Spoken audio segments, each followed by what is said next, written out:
गांव की उस ठिठुरती सर्द रात में, जहां पड़ोस के घरों से बच्चों के हंसने की आवाजें आ रही थीं, वहीं रामलाल के घर में मौत जैसा सन्नाटा पसरा था। रामलाल, जिसने कभी बड़े बड़े भोज में राजाओं की तरह 56 भोग परोसे थे, आज अपनी ही बहू की जली हुई और सख्त रोटियां निगलने को मजबूर था। किस्मत का खेल देखिए, जिस हाथ ने सबको खिलाया, आज वही हाथ कांप रहे थे। थाली को पैर से जमीन पर घसीटते हुए, लो निगल लो इसे, सारा दिन खटिया तोड़ते हो, कम से कम ये जली रोटियां तो खा ही सकते हो। और सुन लो बुढ़े, कल सुबह सूरज निकलने से पहले आंगन चकाचक साफ मिलना चाहिए। मुफ्त की रोटियां तोड़ना बंद करो। तुम्हारी इस खांसी और मनहूसियत ने घर का सुकून छीन लिया है।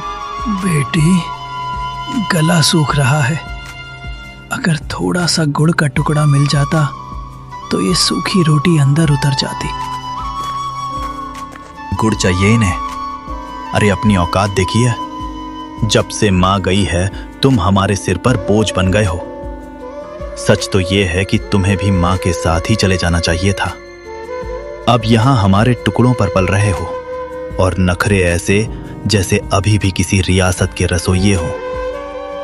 बेटा, जिस दिन तू पैदा हुआ था, उस दिन मैंने पूरे गांव को घी के लड्डू खिलाए थे। तुझे अपनी हथेलियों पर छांव दे, क्या यही दिन देखने के लिए मैंने तुझे काबिल बनाया था? तभी 7 साल का पोता गोलू दौड़ता हुआ आता है और रामलाल के गले लग जाता है।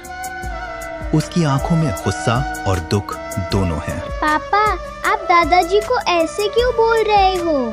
जब मुझे डर लगता है तो यही दादाजी मुझे अपनी गोदी में सुलाते हैं। माँ, आपने इन्हें जली हुई रोटी क्यों दी?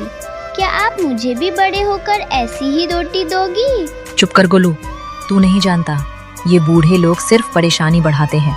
जा अपने कमरे में। नहीं जाऊंगा। पापा, दादाजी बोझ नहीं है, ये तो हमारे घर का आशीर्वाद है। आप कहते हो ना कि ये आपके टुकड़ों पर पल रहे हैं, पर दादाजी ने तो मुझे बताया था कि ये घर और ये खेत उन्होंने अपनी मेहनत से बनाए हैं।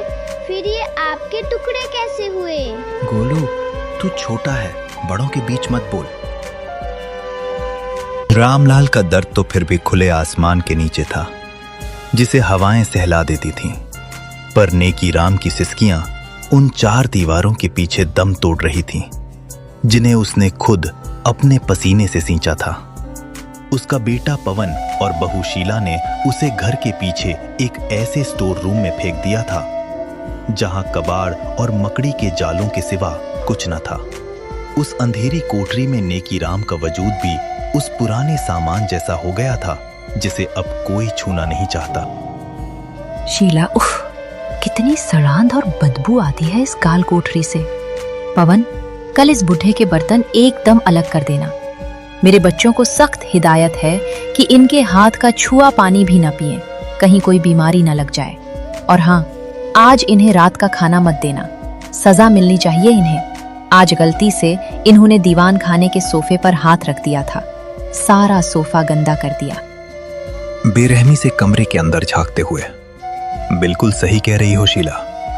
पिताजी, आपकी वो पुरानी डायरी और वो टूटा हुआ चश्मा मैंने आज सुबह ही कूड़े के ढेर में फेंक दिया है। अब आपको पढ़ने लिखने की क्या जरूरत? आप बस इस अंधेरे कोने में पड़े रहिए और अपनी मौत का इंतजार कीजिए। हमारी जिंदगी में दखल देना बंद कर दो।